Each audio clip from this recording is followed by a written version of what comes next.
नमस्कार. सर्व स्पर्धा परीक्षा केंद्राचे आपले सदस्य, विद्यार्थी, अधिकारी सगळ्यांना मराठी नवीन वर्षाच्या खूप खूप शुभेच्छा. आपण स्पर्धा परीक्षा केंद्राची सुरुवात 1995 साली केली. त्याला 30 वर्ष पूर्ण झाली आणि 2025-26 हे वर्ष आपलं त्रिदशकपूर्तीचं वर्ष होतं. त्यानिमित्ताने खूप कार्यक्रम झाले, पण या सर्व कार्यक्रमात सगळ्यात महत्त्वाचं होतं ते म्हणजे तुम्हा सगळ्यांना भेटणं. आणि त्यामुळे वर्षभरामध्ये खूप अनेक मेळावे झाले. या मेळाव्यामध्ये फक्त अधिकारी होते असं नाही, तर आपले अन्य क्षेत्रामध्ये काम करणारे जे माजी विद्यार्थी आहेत ते सुद्धा या सर्व मेळाव्यांमध्ये सामील होत होते. हे मला आपल्याला नक्की सांगावं असं वाटतं. आणि त्यामुळे खरोखरच स्पर्धा परीक्षा केंद्राच्या सर्व क्षेत्रात काम करणारे अनेक विद्यार्थ्यांच्या भेटी या वर्षभरात झाल्या. याचा एक छोटासा आढावा आपण घेऊयात. आम्ही सुरुवातीला जानेवारी महिन्यामध्ये पनवेलला गेलो आणि त्या ठिकाणी पनवेलच्या आपल्या महानगरपालिकेमध्ये मेळावा झाला. गप्पा मारताना असं लक्षात आलं की सर्व्हिसमधली सगळी आव्हानं आणि त्यामुळे कुटुंबाची होणारी कसरत याबद्दल विद्यार्थ्यांना खूप बोलायचं होतं. त्यानंतर आम्ही पनवेलहून पुण्याला येताना तळेगावला गेलो आणि तिथं CRPFचा जो कॅम्प आहे त्याचा प्रमुख असलेला DIG वैभव निंबाळकर त्याची भेट झाली. ऑफिस तर पाहिलंच, कामाची माहिती घेतली, कुटुंबाची पण भेट झाली आणि अनुजा म्हणजे त्याची पत्नी ही त्या ठिकाणी CRPFमध्ये तिथल्या सगळ्या सदस्यांच्या पत्नीसाठी काम करते हे पण जाणून घेतलं. त्यानंतर आम्ही चेन्नईला गेलो. प्रशांत वडनेरे हा आपला जो अधिकारी आहे त्याच्या घरी आम्ही चेन्नईमध्ये राहिलो. त्याचं एक मोठं ग्रंथालय, विविध प्रकारच्या साहित्याबद्दलच्या गप्पा या खरोखरच आम्हाला खूप आनंद देणाऱ्या होत्या. त्याच वेळेला त्या ठिकाणी मेळावा झाला. नंतर आम्ही तिथल्या कल्पकांच्या अणुऊर्जा प्रकल्पाला भेट दिली आणि आपला तिथला दिनेश लवाटे हा CISFचा जो अधिकारी आहे, असिस्टंट कमांडंट, त्याच्या घरी पण जाऊन आलो. चेन्नईमध्येच काम करणारा आपला IPS प्रवीण डोंगरे याच्या कुटुंबाची भेट झाली आणि मुलांबरोबर, पत्नीबरोबर गप्पा मारायला, खेळायला पण मजा आली. त्या ठिकाणी आता चेन्नईमध्ये असलेली कलेक्टर रश्मी झगडे हिच्या घरी जेव्हा भेट झाली तेव्हा आता नुकताच जॉईन झालेला आपला संकेत वाघे हा IAS पण तिथे आम्हाला भेटला. पुढचा दौरा होता तो म्हणजे ओरिसाचा. भुवनेश्वरला जेव्हा आम्ही पोहोचलो तेव्हा रेल्वे स्टेशनवर स्वागताला आणि आम्हाला घेण्यासाठी आशिष ठाकरे हा आपला विद्यार्थी आला होता. त्याच्याशी गप्पा मारताना त्याच्या सगळ्या आत्तापर्यंतच्या कलेक्टरशिपचे अनुभव ऐकायला मिळाले. भुवनेश्वरमध्ये आपला सिनियर अधिकारी राजेश पाटील याच्या घरी अधिकाऱ्यांचा मेळावा झाला. आणि त्यानंतर जेव्हा आम्ही तिथून संबळपूरला जात होतो तेव्हा कटकला रेल्वे स्टेशनवर आपला ऋषिकेश खिल्लारी हा IPS भेटायला आला. कारण आदल्या दिवशी महत्त्वाच्या एका केसमध्ये तो अडकल्यामुळे त्याला मेळाव्याला येता आलं नव्हतं. संबळपूरला आम्ही सचिन जाधवच्या घरी खूपच मोठा मेळावा झाला. आत्ता सचिन तिथला डिव्हिजनल कमिशनर आहे, त्यामुळे त्याच्याबरोबर काम करणारे जे सगळे ज्युनियर आहेत त्यांच्याशी त्याचा असलेला संवाद, त्याचं असलेलं मार्गदर्शन, संपर्क हे खूप जवळून बघायला मिळालं. आनंद वाटला, कारण ओरिसामध्ये आत्ता जे मराठी अधिकारी काम करतात त्यांचं जे योगदान आहे त्याबद्दलही कळत होतं. त्यानंतर छत्तीसगडला आम्ही रायपूरला सोनल अग्निहोत्री या आपल्या सिनियर IPS ऑफिसरच्या घरी मेळावा झाला. अतिशय उत्तम नेटवर्क बांधणं आणि सगळ्यांशी असलेला संपर्क, छत्तीसगडमधली विशेष आव्हानं याबद्दल त्या मेळाव्यामध्ये विशेषत्वाने चर्चा झाली. त्यानंतर कांकेरला जिल्हाधिकारी निलेश क्षीरसागर याच्या घरी राहिलो. तिथेही तिथल्या अधिकाऱ्यांचा मेळावा झाला. परत पुण्याला येताना रायपूरला निलेश सावकारे याच्या घरी आम्ही गेलो. त्याची पत्नी आणि सगळ्यांबरोबरच झालेल्या गप्पांमध्ये एकूण बोलत असताना असे लक्षात आलं की छत्तीसगडमध्ये निलेश हा खरं म्हणजे डेप्युटेशनवर आलेला आहे. आसाममध्ये काम करत होता आणि त्यानंतर आता या ठिकाणची जी सगळी आव्हानं ती खूपच वेगळी आहेत, पण तरी देखील तो फार उत्तम काम करतोय. पुढचा दौरा होता तो म्हणजे डेहराडूनचा. फॉरेस्ट अकॅडमीच्या अत्यंत देखण्या अशा इमारतीमध्ये आपल्याला सगळ्यांना माहिती आहे की Indira Gandhi national forest academy इग्नफामध्ये आमचा हा मेळावा झाला आणि तिथे आत्ता सध्या असलेले जे प्रशिक्षणार्थी फॉरेस्ट सर्व्हिस ऑफिसर होते त्यांच्याकडून त्यांचे ट्रेनिंगमधले अनुभव ऐकायला मिळाले. डेहराडूनला असलेले सिनियर ऑफिसर्स त्यांच्याबरोबर, त्यांच्या पत्नीबरोबरही एक छोटा मेळावा झाला. डेहराडूनलाच आम्ही जेव्हा पुढे प्रवास करत होतो तेव्हा आपले रिचा कुलकर्णी आणि वसंत दाभोळकर हे मसुरीला ट्रेनिंगमध्ये जाता जाता आम्हाला रस्त्यात भेटले आणि ठरवून थोडा वेळ थांबून गप्पा झाल्या. पुढचा मेळावा होता दिल्लीला. आनंद पाटील या आपल्या अधिकाऱ्याच्या पुढाकाराने खूपच मोठा मेळावा घडून आला. त्या ठिकाणी खरं म्हणजे 2 मेळावे झाले. महाराष्ट्र सदनामध्ये अतिशय सुंदर अशा त्या वास्तूमध्ये मोठा एक पहिला मेळावा झाला आणि मग दुसऱ्या दिवशी सतीश जाधव याच्या पुढाकारातून दुसरा मेळावा झाला. पुण्याला येताना सदानंद दाते सर आणि आनंद पाटील या दोघांच्याही घरी भेट झाली आणि त्यांच्याशी त्या ठिकाणच्या अनुभवावर गप्पा झाल्या. पुढे आम्ही अलवारला गेलो. पुढे राजस्थानमध्ये जयपूरला जाताना अलवारला थांबलो. स्नेहल धायगुडे ही आपली जी विद्यार्थिनी आहे त्या ठिकाणी अतिशय उत्तम आत्ता काम करते आहे. तिच्याकडे जेवण आणि गप्पा झाल्या. तिच्याशी बोलताना असं लक्षात आलं की राजस्थानची म्हणून काही वैशिष्ट्ये आहेत, तिथल्या लोकांचे स्वभाव वैशिष्ट्य आहेत, त्याला धरून तिथे काम करावं लागतं. अर्थातच पुढे जयपूरला गेल्यानंतर तिथे जे आपले अधिकारी आहेत त्यांच्याबरोबर गप्पा मेळावा झाला आणि तो अतिशय भव्य अशा राजवाड्याचं हॉटेलमध्ये रूपांतर झालंय त्या ठिकाणी आम्ही जमलो होतो.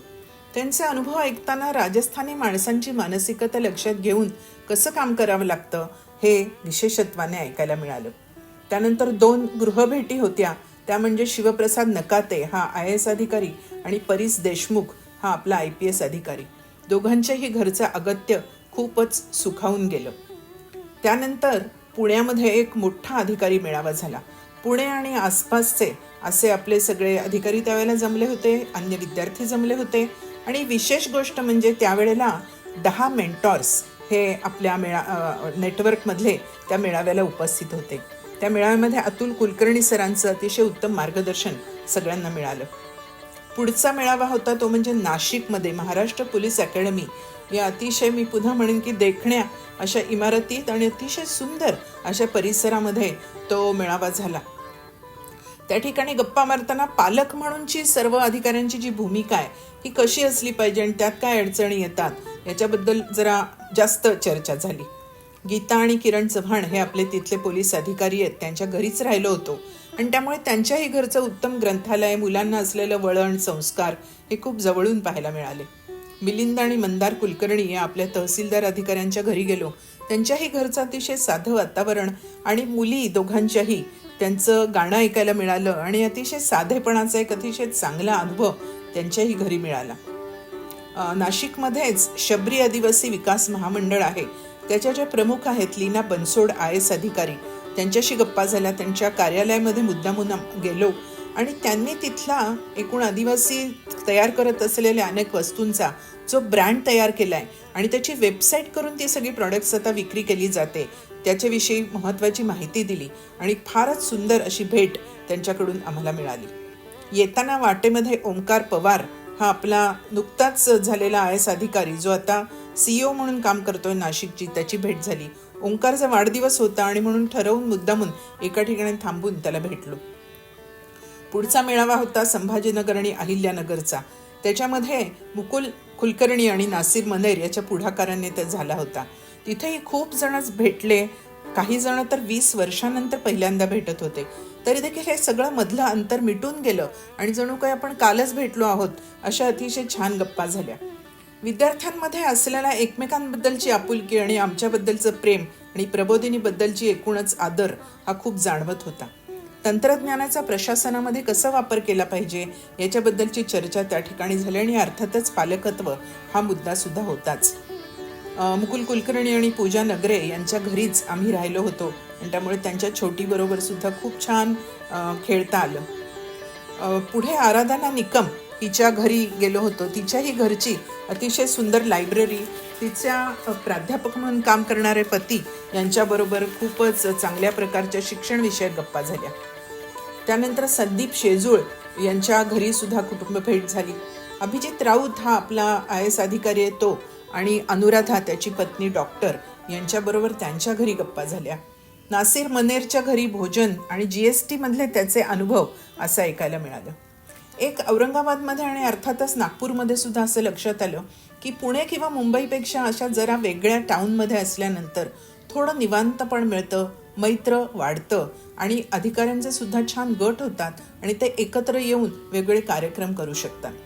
अहिल्यानगरला आलो तेव्हा सायली सोळंकी हिच्या घरी तिथले अधिकारी जमले होते. भोजनावर अतिशय मस्त तिथे गप्पा झाल्या आणि आम्ही पुण्याला परत आलो. पुढचा मेळावा होता गोंदिया आणि नागपूर. गोंदियाला पोहोचलो तेव्हा पियुष जगताप हिच्या घरी गेलो आणि तिथून पवन जोंग या आपल्या फॉरेस्ट सर्व्हिसमधल्या अधिकाऱ्याच्या घरी गेलो. पवन त्या दिवशी खूपच कामात होता, पण त्याची पत्नी तिने खूपच अगत्यपूर्व आमचं स्वागत केलं, जेवण केलं आम्ही त्या ठिकाणी आणि मग परत पियुषाच्या घरी आलो. भाग्यश्री नवटाके आणि अविनाश असे 2 जण अधिकारी त्या ठिकाणी आले आणि पुन्हा तिथेही गप्पांचा फड रंगला. त्यानंतर आम्ही तिथून संध्याकाळी नवेगाव नागझिरामध्ये गेलो. जंगलामध्ये राहण्याचा आणि जंगलामधून रात्री प्रवास करण्याचा अतिशय थरारक अनुभव हा त्या ठिकाणी मिळाला. सकाळी एक जंगलची सुंदर फेरी ही पण अनुभवायला मिळाली. तिथून आम्ही नागपूरला आलो तेव्हा निर्भय जैन या आपल्या विद्यार्थ्याच्या कुटुंबामध्ये भेटी दिल्या. अतिशय साधे सच्शील आणि व्यक्तिमत्व असलेलं त्याचं संपूर्णच कुटुंब, सुग्रास भोजन आणि सुंदर गप्पा हे त्या ठिकाणी अनुभवलं. त्या ठिकाणी नंतर पुन्हा प्रदीप शेजूळ हा आपला जो IPS ऑफिसर आणि कृष्णात पाटील हे रेल्वेमधले आपले अधिकारी यांच्या पुढाकाराने खूपच मोठा मेळावा नागपूरचा झाला. अतिशय छान IRCTCच्या भोजनामधून त्यांनी व्यवस्था केलेली होती आणि प्रदीपने त्याच्या IBच्या एकूण सगळ्या कार्यालयामध्ये कॉन्फरन्स रूममध्ये मेळाव्याची योजना केली. अनेक अधिकारी आणि आपले विद्यार्थी तिथे जमले. पुन्हा असे विविध विषय प्रशासनातले चर्चेला येत होते. जयश्री गवई या आपल्या GST अधिकारीच्या घरी नंतर आम्ही रात्री गप्पा मारायला गेलो. ऋषिकेश सोनवणे हा आपला IPS ऑफिसर त्या ठिकाणी आहे. त्याच्या घरी दुसऱ्या दिवशी सकाळी नाश्त्याला जमलो असताना त्या ठिकाणचेच इतर इन्कम टॅक्समधले अधिकारी तिथे आले होते आणि मी मगाशी म्हटलं तसं की नागपूरमध्ये असल्यामुळे सगळे एकमेकांना कसे भेटतात, चांगल्या प्रकारे मदत करतात आणि कुटुंबसुद्धा एकमेकांशी चांगली जोडली गेली आहेत हे ऐकायला मिळालं.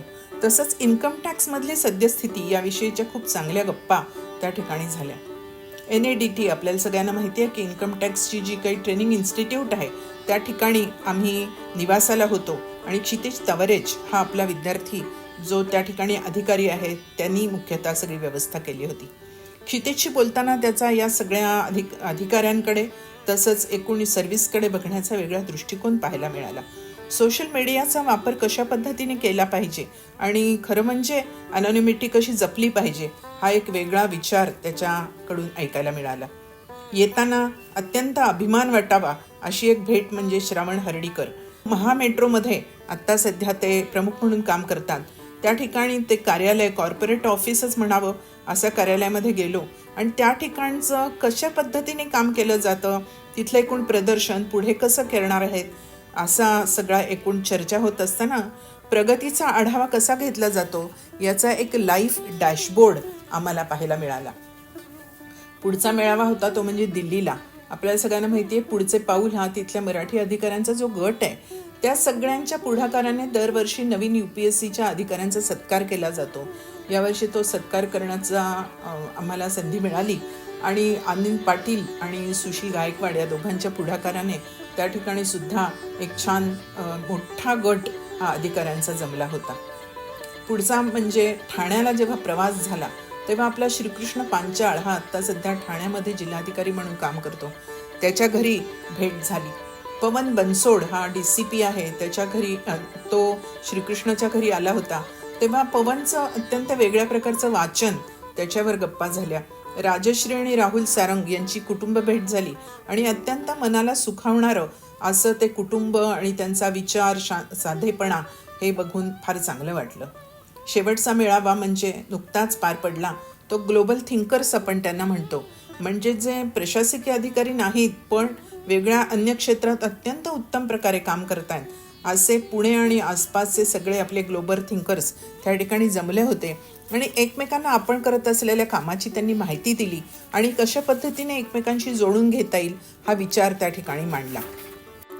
काय झालं या सगळ्यामधून आपलं सगळ्यांचं भेटणं झालं. मोठ्या संख्येने आपण पुन्हा एकत्र आलो. सगळ्यांचं सख्य समोर आलं. ते अधिक दृढ व्हायला मदत झाली. आम्ही जेव्हा अनेकांच्या घरी जात होतो ना तेव्हा त्यांचे पालकही भेटत होते. त्या सगळ्यांच्या चेहऱ्यावरचा आनंद, कृतकृत्य असल्याची भावना आणि डोळ्यामध्ये दिसणारी अभिमानाची चमक आम्ही खूप जवळून अनुभवली. फार बरं वाटलं आणि आम्हालाही समाधान वाटलं. आपले सगळे अधिकारी, आपले सगळे अन्य क्षेत्रात काम करणारे विद्यार्थी हे एकमेकांना मदतीचा हात देऊ इच्छित आहेत, एकमेकांना मार्गदर्शन करू इच्छित आहेत, हेही लक्षात आलं. खरं सांगू का, हे जेव्हा नेटवर्क करायचं ठरवलं त्यावेळेला आपले जे सगळे ज्येष्ठ अधिकारी किंवा ज्येष्ठ मार्गदर्शक आहेत, ज्यांना आपण मेंटॉर म्हणतो, ते सगळे पुढे आले. त्यांच्या मदतीशिवाय हे नेटवर्क शक्यच नव्हतं. अनेक बैठकांमध्ये, अनेक मेळाव्यांमध्ये, कार्यक्रमांमध्ये, इतकंच नव्हे तर वैयक्तिकसुद्धा त्यांच्यापैकी अनेकांनी आपल्या विद्यार्थ्यांना, अधिकाऱ्यांना मनापासून मदत केली. त्या सगळ्यांच्या प्रती मी कृतज्ञता व्यक्त करते. गेल्या 30 वर्षांचा हा सगळा प्रवास जेव्हा मागं वळून पाहतो तेव्हा असं लक्षात येतं की आपले हे सगळे मेंटॉर्स, आपले सगळे शिक्षक, समन्वयक हे सगळे होते म्हणूनच हा जगन्नाथाचा रथ पुढे नेऊ शकलो आणि आपण उत्तम प्रकारे यश संपादन करू शकलो. भेटत राहूयात. या त्रिदशकपूर्तीच्या समारोपाचा मेळावा रविवार 19 एप्रिलला मुंबईमध्ये सकाळी 9 ते 12:30 या वेळामध्ये आपण करणार आहोत. भारतातल्याच नव्हे तर जगभरातल्या आपल्या सगळ्या मित्रमैत्रिणींना, आपल्या सर्व विद्यार्थ्यांना, अधिकाऱ्यांना त्याच्यासाठी मनापासून निमंत्रण आहे. नक्की या, वाट पाहतो आहोत.